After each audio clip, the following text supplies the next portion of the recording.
Good morning students, class 11th। कैसे हैं आप सब? I hope you all are well. और आज हम जो है आपका चैप्टर पढ़ने जा रहे हैं, ये आलो आंधारी।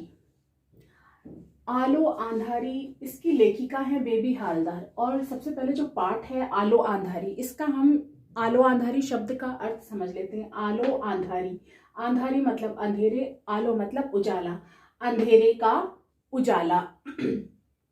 और सबसे पहले जो इस पाठ की लेखिका हैं, तो हम उनके जीवन के बारे में जान लेते हैं। बेबी हालदार, इसकी जो लेखिका है बेबी हालदार। बेबी हालदार का जन्म संभवतः 1974 में जम्मू कश्मीर के किसी स्थान पर हुआ था। 13 वर्ष की आयु में इनका विवाह 13 वर्ष की आयु में इनका विवाह इससे दोगुनी उम्र के व्यक्ति के साथ होने के कारण 7वीं कक्षा में ही जो है इन्हें अपनी पढ़ाई छोड़नी पड़ी। विवाह के 12-13 वर्षों बाद पति के अत्याचारों से आहत होकर ये अपने तीनों बच्चों को लेकर दुर्गापुर से फरीदाबाद आ गई। कुछ समय पश्चात ये गुड़गांव चली गई। बांग्ला में लिखी एवं हिंदी में अनुदित मतलब बंगाली भाषा में लिखी गई और हिंदी में इसका अनुवाद किया गया। आलो आंधारी इनकी एकमात्र पुस्तक है। वर्तमान में ये जो लेखिका है बेबी हालदार गुड़गांव में घरेलू नौकरानी के रूप में कार्यरत है। पाठ की रूपरेखा यानी कि पाठ जो है किस पर आधारित है। लेखिका बेबी हालदार 13 वर्ष की आयु में विवाहित होकर जीवन की सबसे संवेदनशील उम्र में पति के अत्याचारों को सहन करना तथा तंग आकर अपने बच्चों के साथ अंततः अकेली अपने जीवन के कटु यथार्थ का सामना करती है।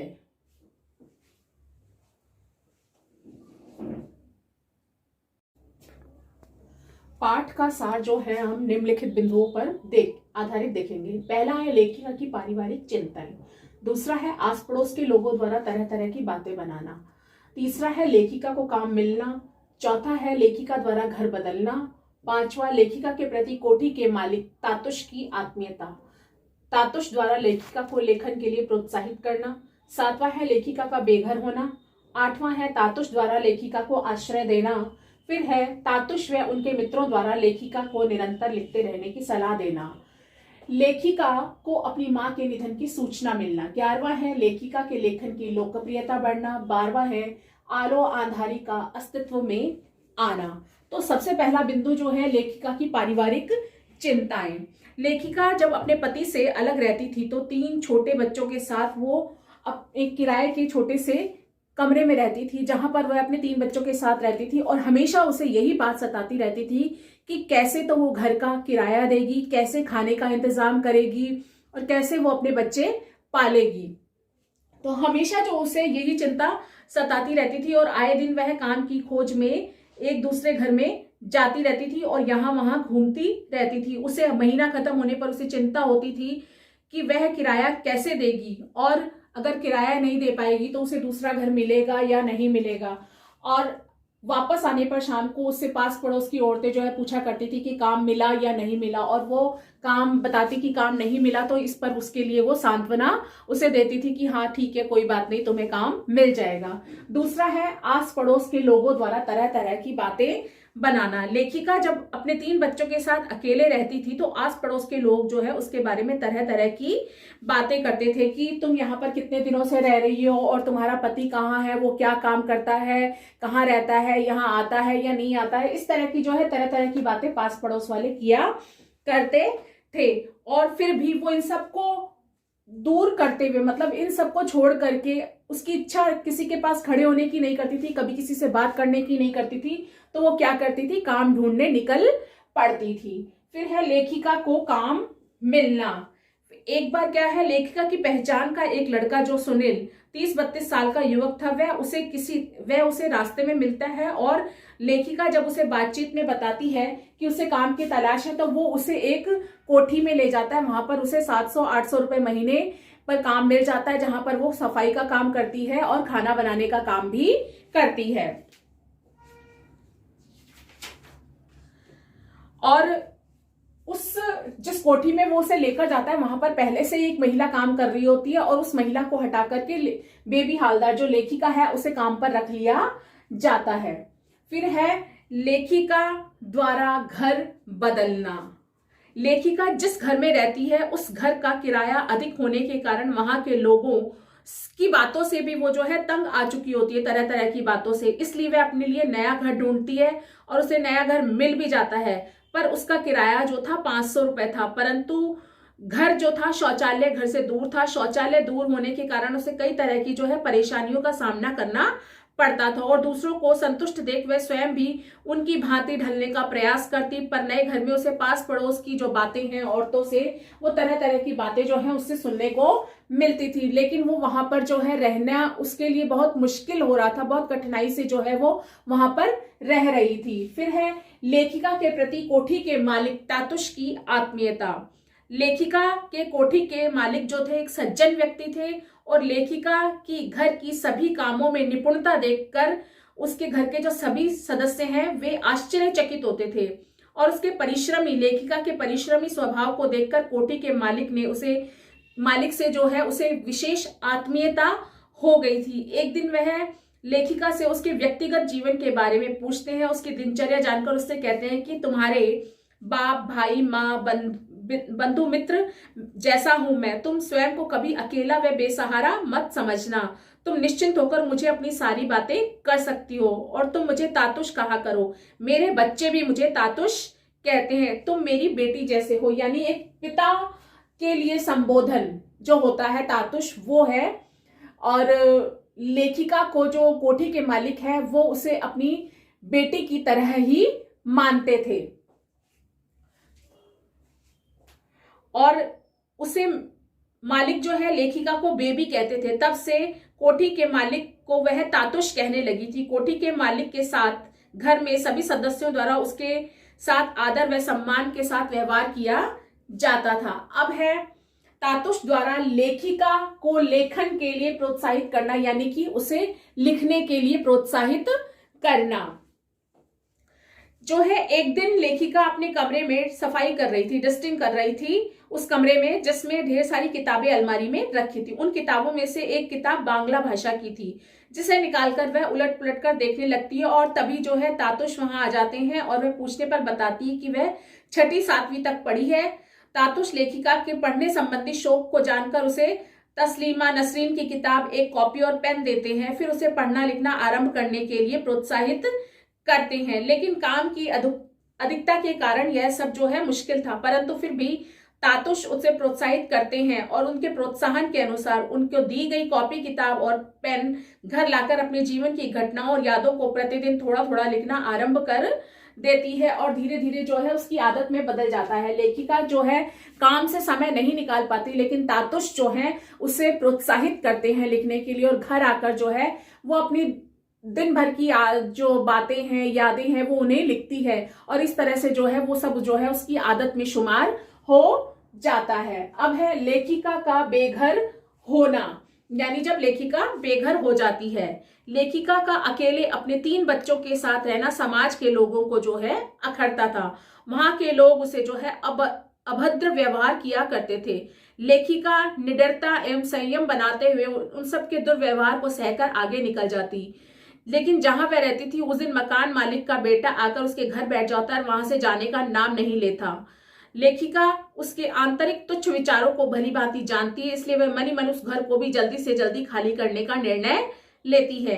एक दिन जब वह काम से लौटती है तो उसके बच्चे रोते हैं हुए मिलते हैं और घर जो है टूट जाता है और सारा सामान बाहर बिखरा हुआ दिखाई देता है। यह सब देखकर वह रोने लगती है। लेखिका के घर के अतिरिक्त और भी घरों को तोड़ा गया था, परंतु उनके घरों में कोई ना कोई व्यक्ति जो है मर्द था, इसलिए सामान इकट्ठा करके नए घर की तलाश में निकल गए। अब लेखिका के लिए जो था कि नया घर ढूंढना मुश्किल था, जबकि वह अकेली तो थी, इतनी जल्दी नया घर मिलना मुश्किल था। इन सब कारणों के चलते लेखिका पूरी रात खुले आसमान के नीचे अपने बच्चों के साथ बिताती है और दुख में उस लेखिका के दुख कि उसके दोनों भाइयों के आसपास ही रहते हैं, लेकिन लेखिका के बेघर होने का उन्हें मालूम था, लेकिन वे उसकी सहायता के लिए नहीं आते हैं। फिर क्या है, जब तातुश द्वारा लेखिका को आश्रय देना, भाई तातुश जब उसे अपने घर में जो है आश्रय देते हैं। लेखिका को अब किताब अखबार तातुश जो है लेखिका के बेघर होने का जब तातुश को पता चलता है तो वह उसे तुरंत अपने घर में आश्रय देते हैं। इस प्रकार वह तातुश के घर में रहने लगती है और तातुश के घर में लेखिका और उसके बच्चों को जीवन की सभी सुख सुविधाएं जो है पर्याप्त मात्रा में मिलने लगती है। तातुश और लेखिका उसके बच्चों का पूर्ण रूप से ध्यान रखते हैं तथा उनके बीमार पड़ने पर समय अनुसार दवा का प्रबंध भी करते हैं। तातुश के सद्व्यवहार को देखकर लेखिका जो है आश्चर्यचकित होती रहती है। लेखिका का बड़ा लड़का किसी अन्य जगह पर काम करता है। 2 महीने की उसकी खोज खबर न मिलने पर जो है तातुश उसके लड़के को वहां से लेकर आते हैं और उसकी मां से मिलवाते हैं, लेखिका से जो है मिलवाते हैं। और वह लेखिका जो है तातुश के उपकारों के बारे में सोचती है कि कहीं ये मेरे पिछले जन्म के बाबा तो नहीं है, उसके पिता तो नहीं है, यानी कि लेखिका का उनको अपने घर में आश्रय देना।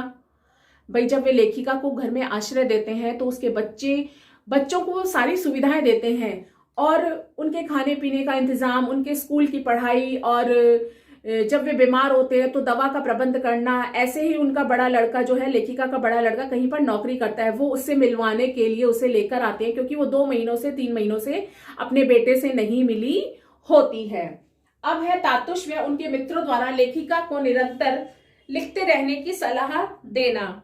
लेखिका को किताब अखबार पढ़ने व लेखन कार्य में रुचि वह आनंद आने लगता है। तातुश उसके लेखन की फोटोकॉपी अपने पास रख लेते हैं और अपने मित्र को भेज देते हैं।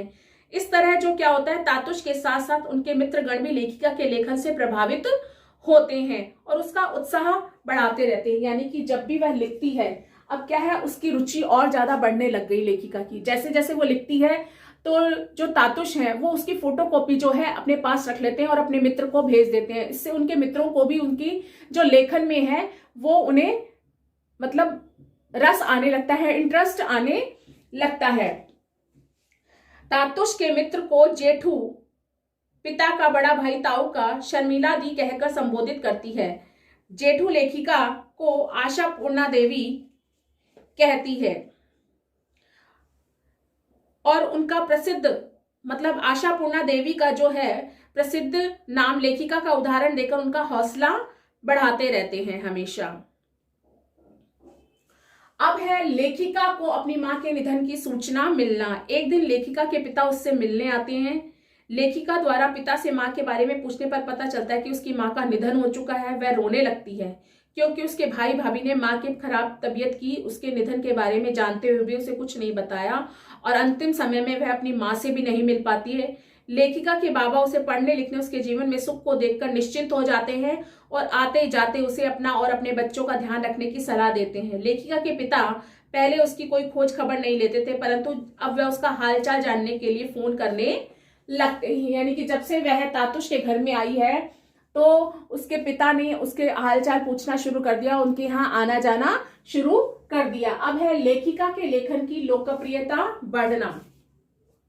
लेखिका के पत्रों के माध्यम से कोलकाता में जेठू व शर्मिला दी तथा दिल्ली में रमेश बाबू से घनिष्ठ मित्रता हो जाती है। उसे आश्चर्य होता है कि उसके साधारण से लेखन को इतना पसंद किया जा रहा है।